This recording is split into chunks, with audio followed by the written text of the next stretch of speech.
ಯಾವ ಹನಿಗಳಿಂದ ಯಾವ ನೆಲವು ಹಸಿರಾಗುವುದೋ, ಯಾರ ಸ್ಪರ್ಶದಿಂದ ಯಾರ ಮನವು ಹಸಿಯಾಗುವುದೋ, ಯಾರ ಉಸಿರಲ್ಯಾರ ಹೆಸರೋ ಯಾರು ಬರೆದರೋ,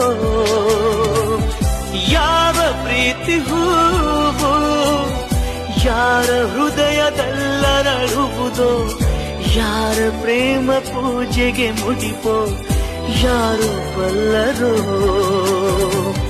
ಮುಂಗಾರು ಮಳೆಯೇ ಇದು ನಿನ್ನ ಹನಿಗಳ ಲೀಲೆ.